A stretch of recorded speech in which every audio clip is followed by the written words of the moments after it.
August in Rio de Janeiro can be unpredictable. The year was 1966. The city buzzed with life. Samba filled the streets.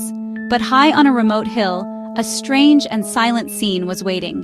On August 20th, a young boy flew a kite near Vintim Hill in Niterói. He was just across the bay from Rio when he stumbled on something he would never forget. He saw two men lying on their backs side by side. They were dressed in neat suits. They wore waterproof raincoats. Their stillness was unsettling. The boy, Jorge da Costa Alves, ran to tell the police. Officers arrived, but heavy rain made the terrain difficult to access. They had to wait until the next day to begin their investigation. When they finally reached the spot, it was stranger than described.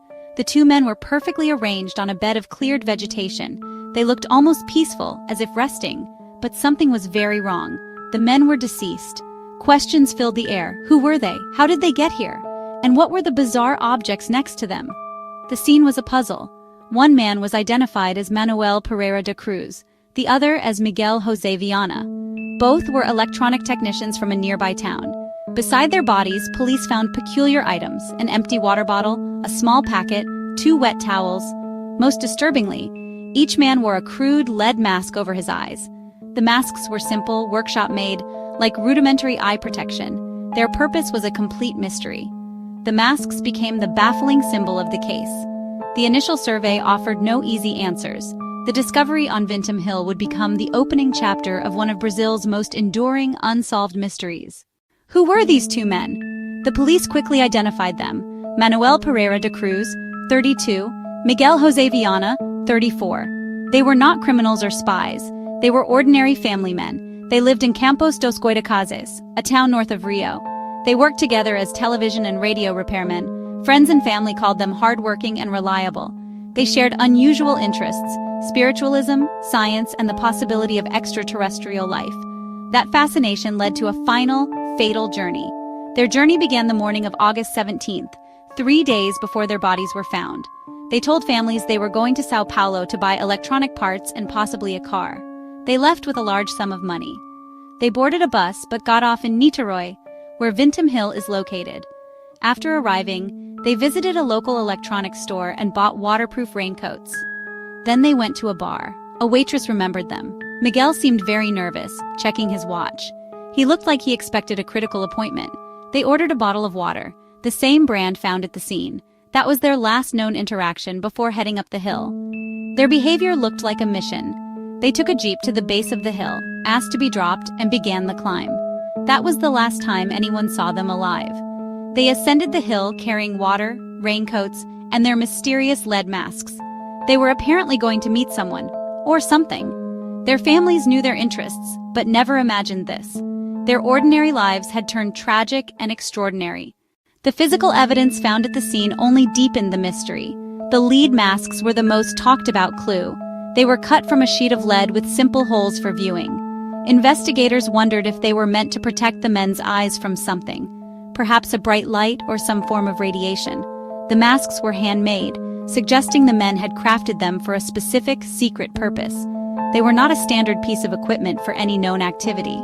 Their presence turned a strange death investigation into a case that felt like science fiction. What could they have possibly been for? But the masks were not the only strange clue. In the pocket of one of the men, investigators found a small notebook. Inside was a set of cryptic instructions written in a mix of numbers and letters.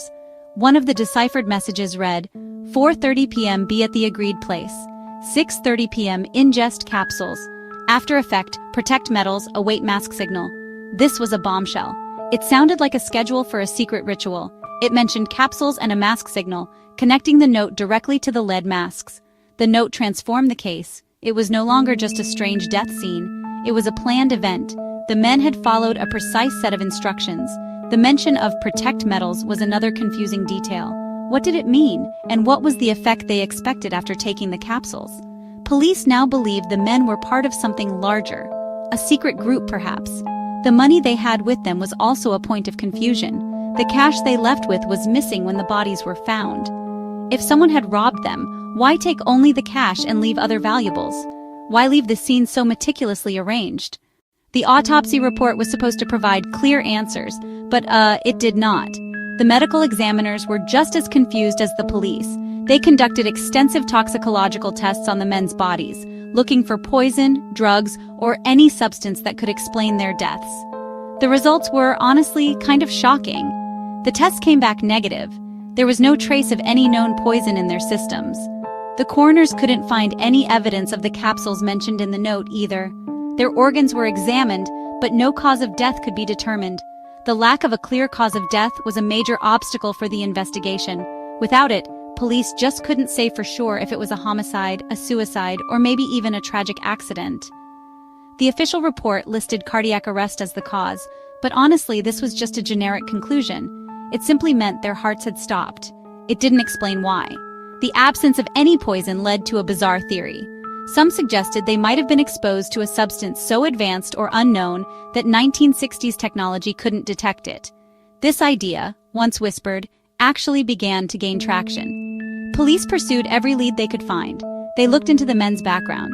They discovered that Manuel and Miguel were part of a group of scientific spiritualists, people who tried to contact spirits or aliens using science and technology. They built strange machines in their workshops, hoping to communicate with other dimensions.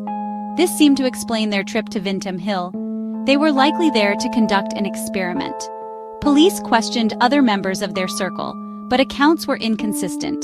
A friend, Elcio Correa Gomes, claimed they were attempting to make contact with aliens, and spoke of capsules and masks. But his story was inconsistent and changed over time, and police couldn't build a solid case around his testimony. Every path they took led to another question, another dead end. The investigation stalled, leaving the mystery of Vintim Hill unsolved. Decades later, the case remains a cold file with more questions than answers. Decades have passed since the bodies of Manuel and Miguel were found. Yet, the case of the lead masks remains as mysterious as ever. Without a definitive cause of death or a clear motive, theories have flourished. The most popular and sensational theory involves UFOs. Proponents believe the men were there to meet extraterrestrials. The note, the masks, and their known interests feed that narrative. In this version, something went horribly wrong. Maybe the effect they expected was too powerful for their bodies to handle. Another theory points to a secret society or cult. The cryptic note and ritualistic scenes suggest they were following instructions. Maybe they were tricked by a charismatic leader who promised contact and took their money. This theory explains the missing cash and the strange instructions, but not the lack of toxicology evidence. A more mundane theory suggests a tragic accident, an experiment gone wrong, or a powerful hallucinogenic unknown to toxicologists at the time. Some even suggested a lightning strike, sudden, deadly, and sometimes leaving little evidence. But a lightning strike or overdose doesn't fully explain why the scene was so neat and undisturbed. Today, the lead masks case is a fixture in Brazilian folklore. It's a story told and retold, a perfect mystery with no solution. The lead masks, the note, the missing money, the undetermined cause of death, all remain symbols of the case. Investigators did their best, but were defeated by a lack of evidence and a surplus of strangeness. The final truth of what happened on Vintim Hill on that August day in 1966 seems to have died with Manuel and Miguel. We are left with only questions. If you want more deep dives into cold cases and mysteries, subscribe and hit the bell. Sources: archival reports, contemporary analysis, and public domain records. Thanks for watching.